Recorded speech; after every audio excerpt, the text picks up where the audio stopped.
Mr. President, President Padron, members of the Board of Trustees, honored guests, faculty, staff, and fellow graduates, it is my great honor to introduce our commencement speaker, the 44th President of the United States, Barack Obama.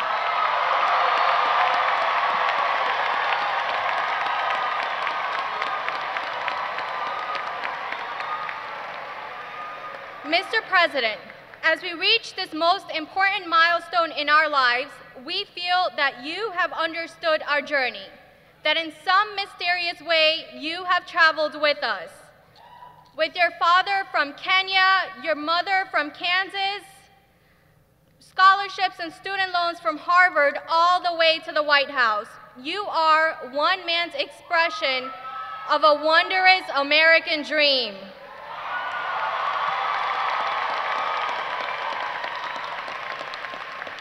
We have dreamed the same dream. We, the students of Miami-Dade College, born of traditions and cultures of 182 countries, have arrived at this moment, an American birthright, our college graduation.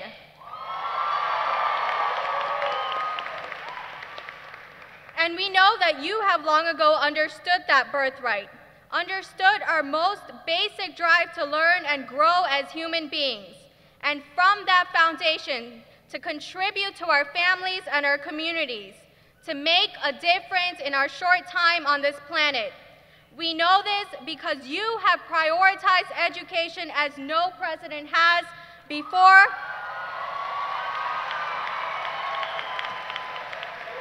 And you have come to recognize what we have come to cherish, the open doors of Miami-Dade College and community colleges across this country.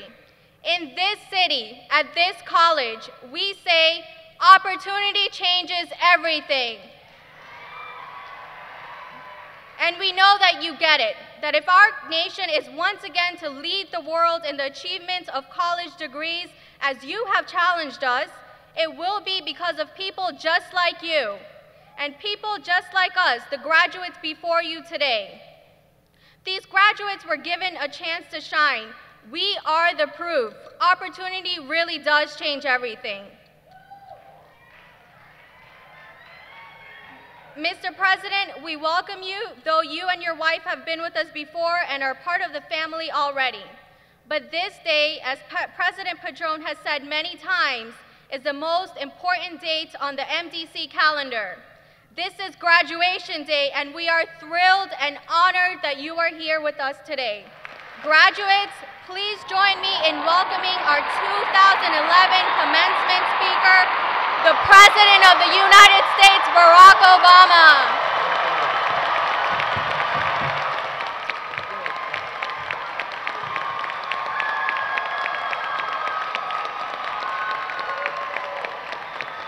Thank you, Miami-Dade. Thank you. Please, everyone, be seated. Hafiza, thank you for that wonderful introduction to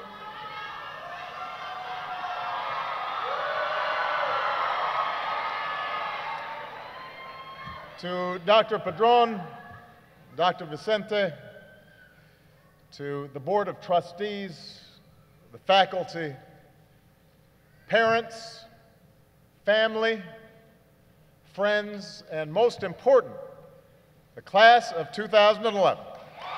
Congratulations. Congratulations on reaching this day. And thank you for allowing me the profound honor of being a part of it. And thank you for my first honorary associate degree. You know, one of the perks of this job is that degrees come free these days. Not that it impresses anybody at home. Now Michelle just says, hey doctor, go take that dog for a walk.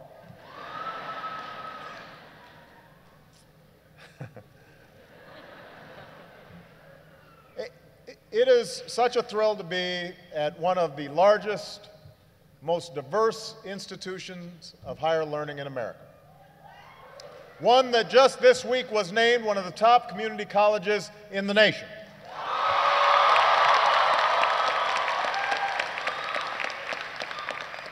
More than 170,000 students study across your 8 campuses. You come from 181 countries, represented by the flags that just marched across this stage. You speak 94 languages. About 90% of you are minorities. And because more than 90% of you find a job in the field of study, it's fitting that your motto is, opportunity changes everything. As someone who's only here because of the chances my education gave me, I couldn't agree more. Opportunity changes everything. America will only be as strong in this new century as the opportunities that we provide you. The opportunities that we provide all our young people, Latino, Black, white, Asian, Native American, everybody. America will only be as strong as our pursuit of scientific research and our leadership in technology and innovation. And I believe that community colleges like this one are critical pathways to the middle class that equip students with the skills and the education necessary to compete and win in this 21st century economy. And that's why I've made community colleges a centerpiece of my education agenda. Along with helping more students afford college, I couldn't be prouder of the work we've done in community colleges. And your accomplishment today is vital to America reclaiming the highest proportion of college graduates in the world by 2020. So I am proud of you. I am proud of you. I know that for many of you, reaching this day wasn't easy. See? You got some amens out there. Perhaps you're the first in your family to go to college.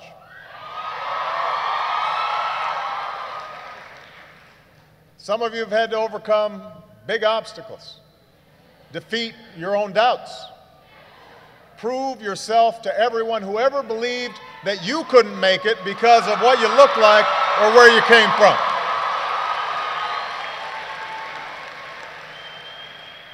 And of course, for so many of you, this day represents the fulfillment of your family's dreams.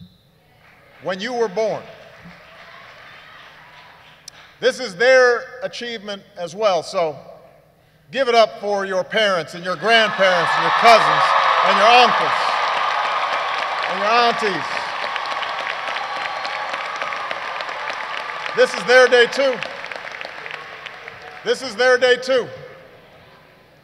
See, the diploma you're about to receive stands for something more than the investment you made in yourselves. It's the result of an investment made by generations before you. An investment in that radical yet simple idea that America is a place, the place, where you can make it if you try. That's the ideal that has made this country. That's the idea that's represented by that one flag that all of you cheered for.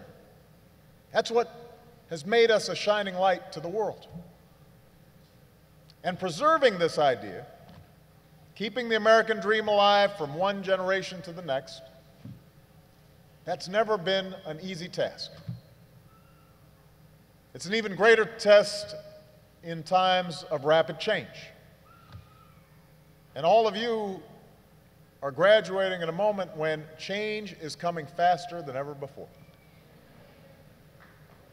We're emerging from an economic downturn like we haven't seen since the 1930s. Massive shifts in technology have shifted profoundly what our economy looks like. Massive shifts abroad geopolitically have swift and dramatic impacts not only overseas but also here at home, from markets on Wall Street to wallets on Main Street. Just as advances in technology have the power to make our lives better, they also force us to compete with other nations like never before. Tackling big challenges like terrorism and climate change required sustained national effort. And yet too often, our politics seems as broken, as divided as ever. So I know that for many of you, it's an intimidating time to be marching out into the world. Everything seems so unsettled. The future may seem unclear. But as you make your way in this ever-changing world, you should take comfort in knowing that as a country, we've navigated tougher times before. We've sailed stormier seas. You know, earlier today I spent some time in Tuscaloosa, Alabama. And some of you have seen what happened there as a consequence of the tornadoes that struck. You know, the mayor and I visited a community where the devastation from this storm was simply heartbreaking. Entire homes and blocks just gone, wiped away. Some families lost everything. Some families lost family. But what was striking is the way that damaged community has come together, how they've rallied around one another. The mayor there, young man doing wonderful work, Mayor Maddox, he put it best. He told me that when disasters like this strike, all our grievances seem to go away. All our differences don't seem to matter. All our political disagreements seem so petty. We help each other. We support one another as one country, as one people. That's the American spirit. No matter how hard we are tested, we look to our faith and our faith in one another. No matter what the challenge, we've always carried the American dream forward. That's been true throughout our history. When bombs fell on Pearl Harbor, when an Iron Curtain fell over Europe, when the threat of nuclear war loomed just 90 miles from this city, when a brilliant September morning was darkened by terror, in none of those instances did we falter. We endured. We carried the dream forward. We've gone through periods of great economic turmoil, from an economy where most people worked on farms to one where most people worked in factories to now one fueled by information and technology. Through it all, we've persevered. We've adapted. We've prospered. Workers found their voice and the right to organize for fair wages and safe working conditions. We carried forward. When waves of Irish and Italian immigrants were derided as criminals and outcasts, when Catholics were discriminated against, or Jews had to succumb to quotas, or Muslims were blamed for society's ills, when blacks were treated as second-class citizens, and marriages like my own parents were illegal in much of the country, we didn't stop. We didn't accept inequality. We fought. We overcame. We carried the dream forward. We have carried this dream forward through times when our politics seemed broken. This is not the first time where it looked like politicians were going crazy. In heated debates over our founding, some warned independence would doom America to a scene of bloody discord and desolation for ages. That was the warning about independence. One of our greatest presidents, Thomas Jefferson, was labeled an infidel and a howling atheist with fangs. Think about that. Even I haven't gotten that one yet.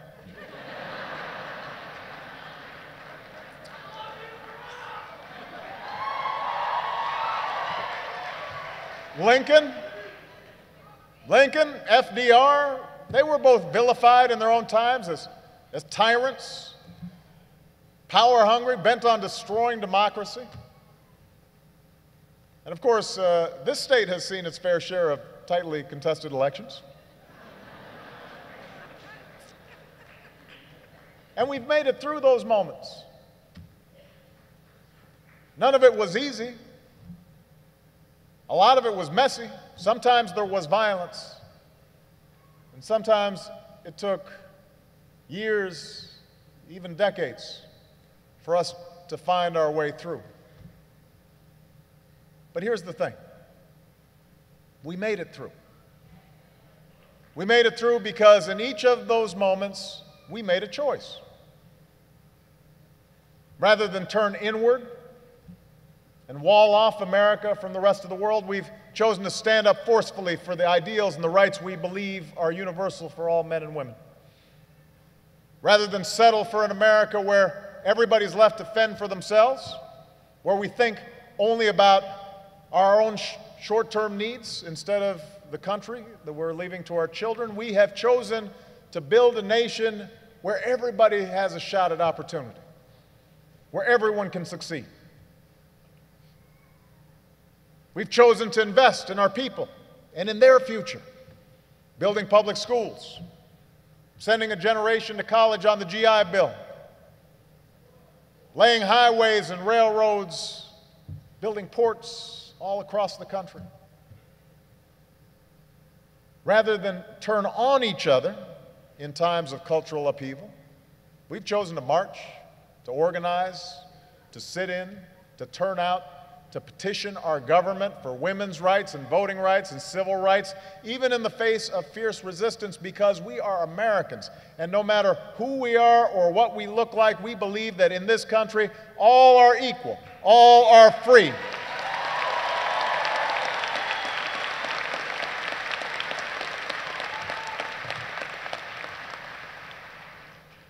Rather than give in to the voices suggesting we set our sights lower, downsize our dreams, or settle for something less, we've chosen again and again to make America bigger, bolder, more diverse, more generous, more hopeful. Because throughout our history, what has distinguished us from all other nations is not just our wealth, it's not just our power, it's been our deep commitment to individual freedom and personal responsibility, but also our unshakable commitment to one another. A recognition that we share a future, that we rise or fall together, that we are part of a common enterprise that is greater somehow than the sum of its parts. So yes, class of 2011, change will be a constant in your lives. And that can be scary. And that can be hard. And sometimes you'll be tempted to turn inward, to say, what's good enough for me is good enough. Sometimes you'll be tempted to turn on one another, to say, my problems are the fault of those who don't look like me or sound like me. Sometimes you'll be tempted to give in to those voices that warn too hard, don't try, no, you can't.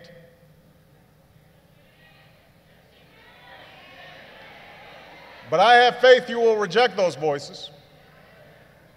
I have faith you will reject those impulses. Your generation was born into a world with fewer walls, a world educated in an era of information tempered by war and economic turmoil. And as our globe has grown smaller and more connected, you've shed the heavy weights of earlier generations. Your generation has grown up more accepting and tolerant of people for who they are, regardless of race or gender or religious belief, regardless of creed or sexual orientation. That's how you've grown up. You see our diversity as a strength, not a weakness. And I believe those life experiences have fortified you, as earlier generations were fortified to meet the tests of our time. Everything I have seen of your generation has shown me that you believe as deeply as any previous generation that America can always change for the better. Class of 2011, you and your generation are now responsible for our future. I'm only going to be president a little bit longer. You are going to be leaders for many years to come. You will have to make choices to keep our dream alive for the next generation. Choices about whether we'll stack the deck against workers and the middle class, or whether we make sure America remains a place where if you work hard, you can get ahead. You're going to have to make a choice about whether we'll say we can't afford to educate our young people and send them to college, or whether we continue to be a country that makes investments that are necessary to keep those young people competitive in this new century. It'll be up to you to choose whether we'll remain vulnerable to swings in oil prices, or whether we invest in the clean energy that can break our dependence on oil and protect our planet. It will be your choice as to whether we break our promise to seniors and the poor and the disabled and tell them to fend for themselves, or whether we keep strengthening our social safety net and our healthcare system. And it will be up to you whether we'll turn on one another or whether we stay true to our values of fairness and opportunity. Understanding that we are a nation of immigrants. Immigrants that built this country into an economic powerhouse and a beacon of hope around the world.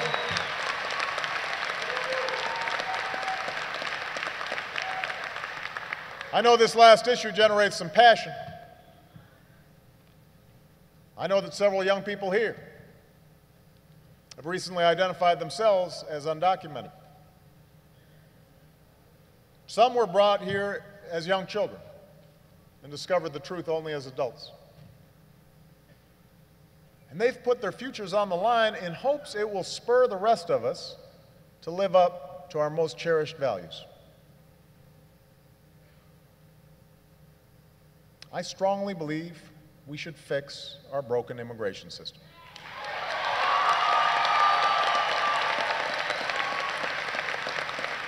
Fix it so that it meets our 21st century economic and security needs. And I want to work with Democrats and Republicans, yes, to protect our borders and enforce our laws and address the status of millions of undocumented workers. And I will keep fighting alongside many of you to make the DREAM Act the law of the land.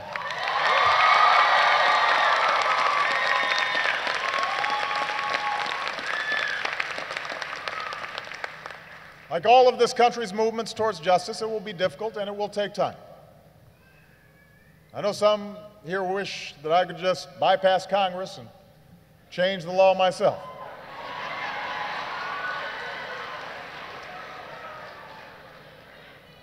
But that's not how democracy works. See, democracy is hard, but it's right.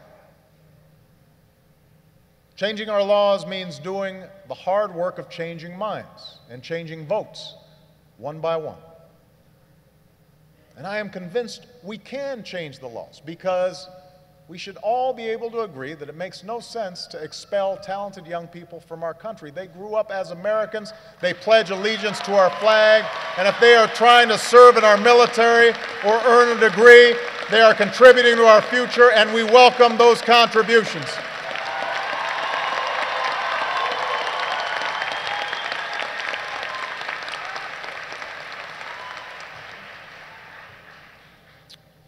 didn't raise the Statue of Liberty with its back to the world.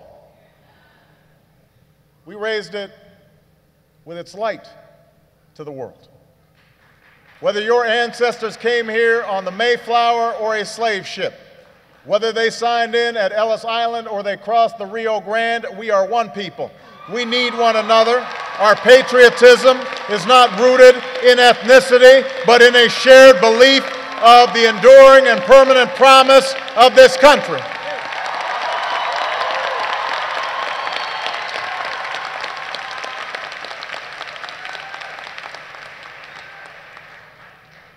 That's the promise redeemed by your graduation today. That's the promise that drew so many of you to this college and your parents to this country. And that's the promise that drew my own father here. I didn't know him well, my father, and he lived a troubled life. But I know that when he was around your age, he dreamed of something more than his lot in life. He dreamed of that magical place. He dreamed of coming to study in America. And when I was around your age, I traveled back to his home country of Kenya for the first time to learn his story. And I went to a tiny village called Alego where his stepmother still lives, in the house where he grew up, and I visited his grave. And I asked her if there was anything left for me to know him by. And she opened a trunk and she took out a stack of letters. And this is an elderly woman who doesn't read or write, but she had saved these letters, more than 30 of them, written in his hand and addressed to colleges and universities all across America. They weren't that different from the letters that I wrote when I was trying to get into college or the ones that you wrote when you were hoping to come here. They were written in the simple, sometimes awkward, sometimes grammatically incorrect, unmistakably hopeful voice of somebody who is just desperate for a chance, just desperate to live his unlikely dream. And somebody at the University of Hawaii, halfway around the world, chose to give him that chance. And because that person gave a young man a chance, he met a young woman from Kansas. They had a son in the land where all things are possible.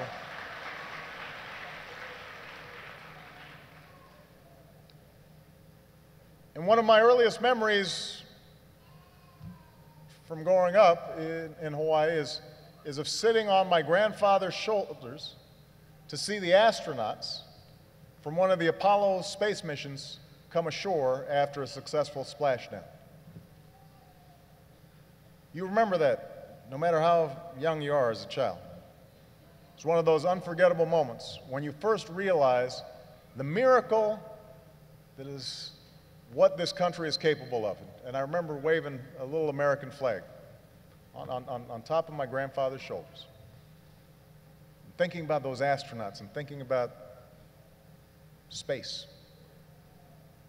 And today, on this day, more than 40 years later, I took my daughters to the Kennedy Space Center. And even though we didn't get to see the Space Shuttle Endeavour launch, we met some of the astronauts and we toured the Space Shuttle Atlantis. And looking at my daughters, I thought of how things come full circle. I thought of all that we've achieved as a nation since I was their age. A little brown boy sitting on my grandfather's shoulders. And I thought about all I want us to achieve by the time they have children of their own. That's my proof that the idea of America endures. That's my evidence that our brave endeavor on this earth continues. And every single day I walk into the Oval Office, and for all the days of my life, I will always remember that in no other nation on earth could my story be possible. Could your stories be possible? That is something I celebrate. That is something that drives every decision I make. So what I ask of you, graduates, as you walk out of here today is this: pursue success, do not falter. When you make it, pull somebody else up, preserve our dream. Remember, your life is richer when people around you have a shot at opportunity as well. Strive to widen that circle of possibility. Strive to forge that big, generous, optimistic vision of America that we inherited. Strive to carry that dream forward to future generations. Thank you. Congratulations. May God bless you. May God bless the United States of America.